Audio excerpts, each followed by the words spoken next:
जून 2025 को एक plane, chartered plane Falcon 2000 King Airways की प्लेन दिल्ली से चलकर पटना आती है और पटना में भी वो आम टर्मिनल में नहीं आके सीधे फ्लाइंग इंस्टीट्यूट में चली जाती है। उसका परमिशन हुआ या नहीं हुआ। दूसरा प्रश्न कि उसका पैसा किसने वहन किया। सुविधा सरकार दे सकती है तो किसी न किसी ने दिया। उनका वेतन इतना है नहीं कि उस वेतन से कर पाएंगे। मैंने कहा कि बिहार में भ्रष्टाचार नहीं चल रहा है, यहाँ गिरोह काम कर रहा है। जो गिरोह पूरे बिहार को, पूरे तंत्र को हाईजैक कर चुका है और हाईजैक करके वो इस कार्य को कर रहा है।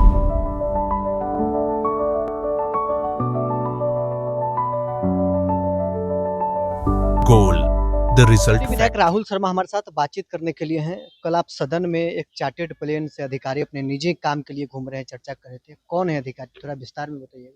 देखिए, 5 जून 2025 को एक plane, chartered plane Falcon 2000 King Airways की प्लेन दिल्ली से चलकर पटना आती है और पटना में भी वो आम टर्मिनल में नहीं आके सीधे फ्लाइंग इंस्टीट्यूट में चली जाती है।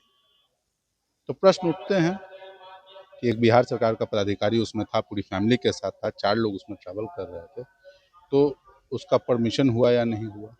दूसरा प्रश्न कि उसका पैसा किसने वहन किया, क्योंकि मुझे तो नहीं लगता कि जो बिहार सरकार के पदाधिकारी कैबिनेट स्तर के नीचे के हैं उनको ये सुविधा सरकार दे सकती है। तो किसी न किसी ने दिया। उनका वेतन इतना है नहीं कि उस वेतन से कर पाएंगे।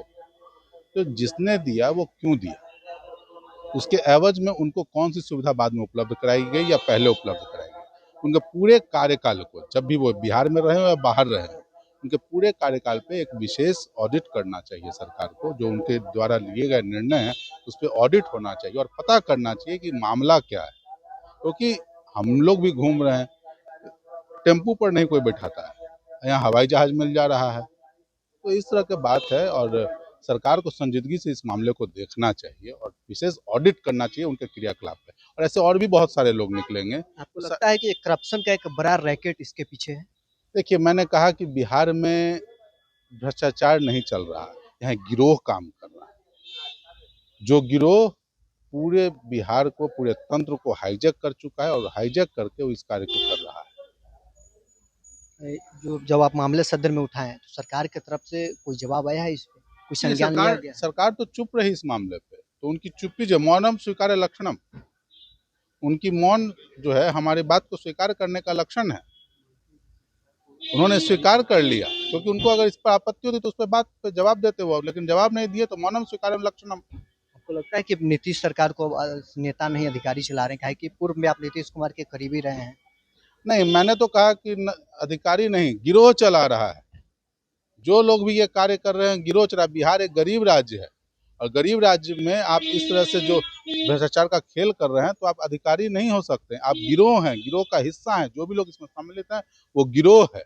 और भी अन्य जो सरकार के अधिकारी हैं, बड़े अधिकारी हैं, वो भी इस तरह के काम करते हैं, सरकार के फैसले को, मतलब सरकार के खर्चे को निजी इस्तेमाल करते हैं।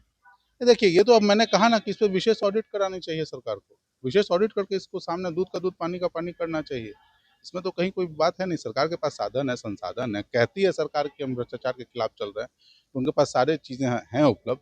तो एक को करे, उससे बाकी सारी चीज़ें भी सामने आ जाएंगी।